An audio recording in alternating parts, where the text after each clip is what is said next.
Hey, what's going on, TLC? Is your boy PT coming at you with another word of the week. So I got a couple people asking me, yo, PT, what's the word regarding the Palestinian and Israel conflict that's been going on this past month, right? So today's word of the week is not to tell you the best fix for this conflict, because this is a conflict that's been going on for a very, very long time. And if a 10-minute video can fix it, then things would have been fixed ages ago.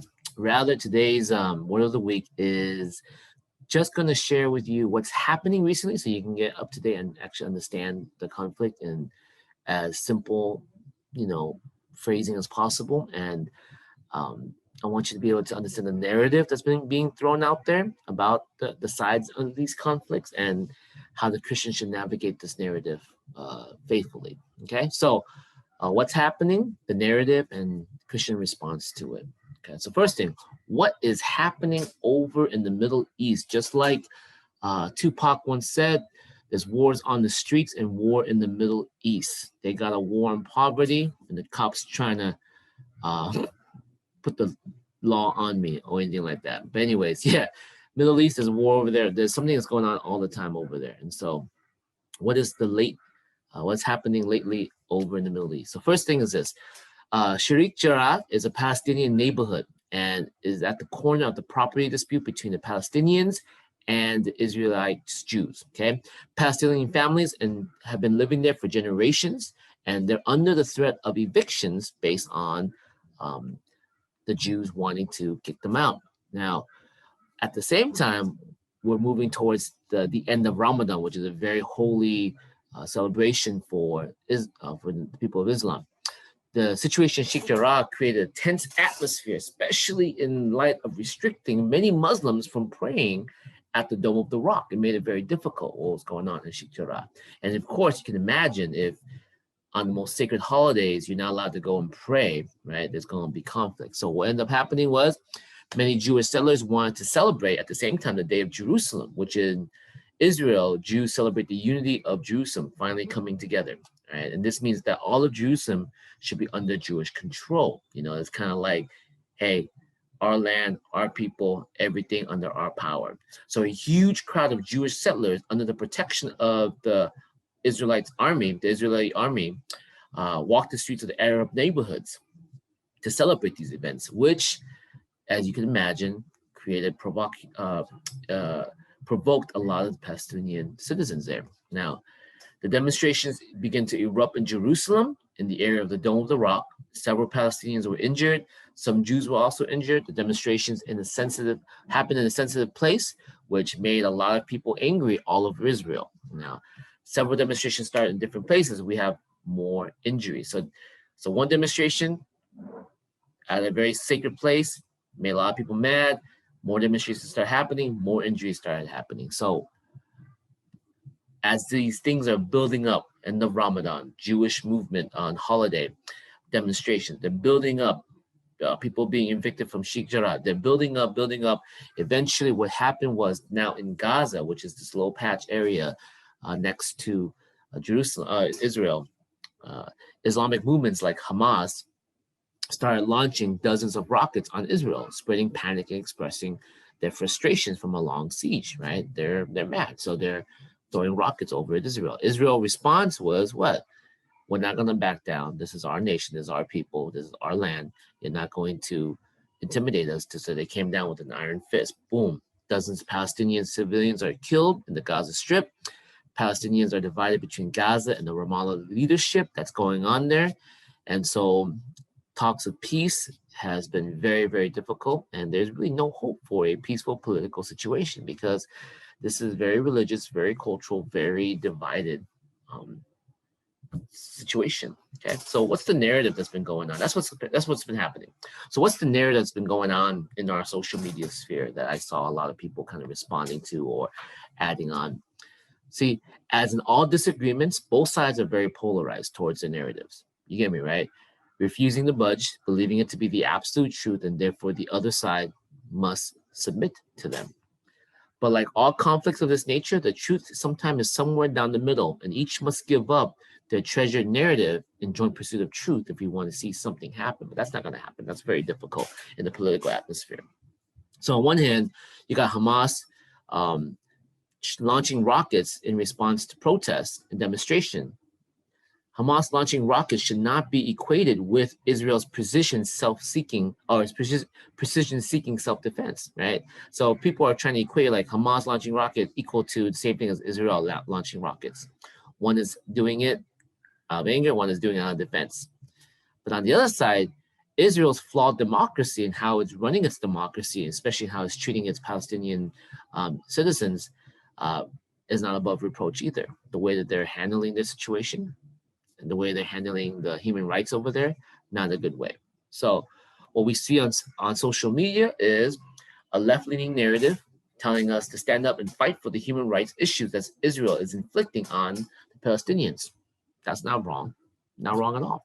But on the other hand, we see a more right-leaning narrative telling us Israel had its right to exist as its own independent nation, and just because it's able to defend itself better does not mean it's to be seen as the bad actor in this conflict, which is also true. Israel has a right to defend its nation and to be its own people, okay? And so, although social media paints it in a way that's pick one or the other, as a believer, as a follower of Jesus, we need to see that there is both good and evil on both sides. And our approach and the way we communicate this and the way we have a conversation about this and even the way we support this, right, must always be injected with the gospel into this narrative. We should never just jump and polarize ourselves to one or the other, right? So what's the Christian approach? What are we to do? I mean, how are Christians to even think about this situation? Now, as Christians living in America, we don't really have a dog in the fight, minus the fact that, you know, we always see it on the news and there's things happening. But here's the thing. There are Christian Jews, right, out there. They're called Messianic Jews. And there are Palestinian Christians who are caught right in the middle of the situation, whether they're over there in the Middle East or they're here at home struggling, dealing with this conflict, figuring out, what do I do? You know, for a Messianic Jew, you know, this is our land, this is our home. For Palestinian Jews, there's a Palestinian Christian, this is our land, this is our home, right? We're being mistreated. What do we do?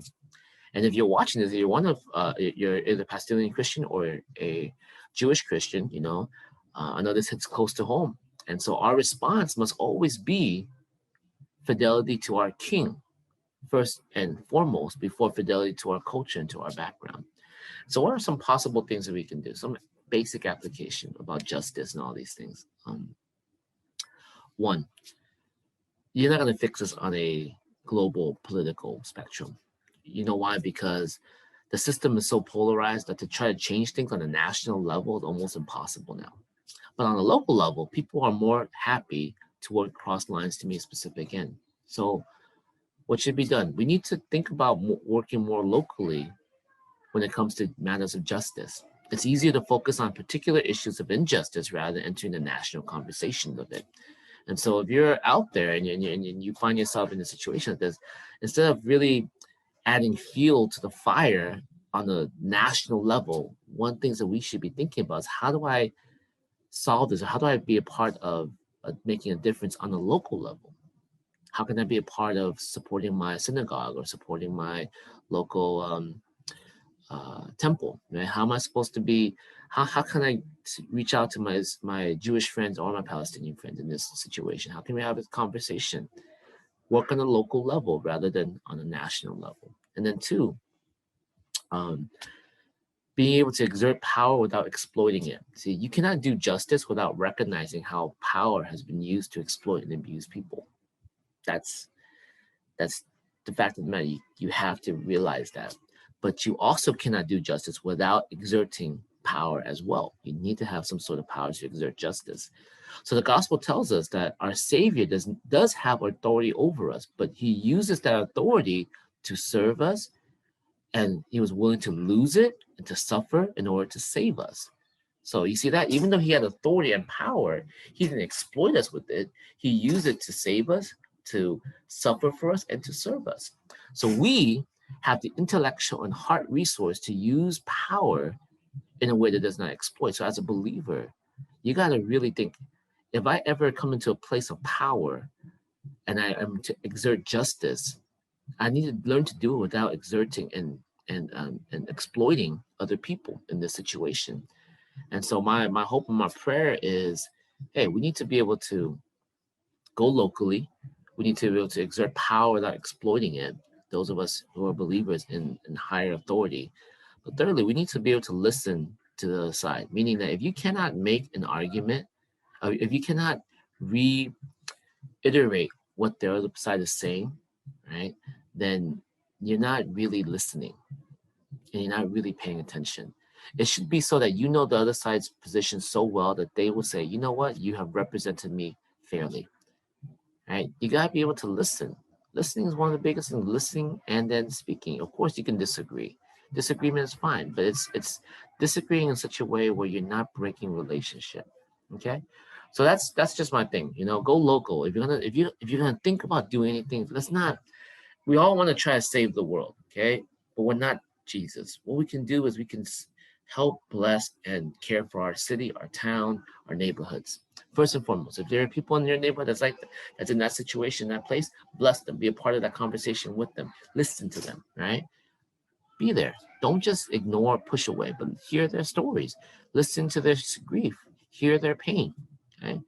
Understand their situation, understand where they're coming from. And then if you have power to exert it to help in the situation, do it so without exploiting people. Do it, use your power in a way to serve and to bless. Okay. So that's the word of the week. I hope you guys have found it a little bit informative, but also a little bit helpful. So I'll see you guys soon.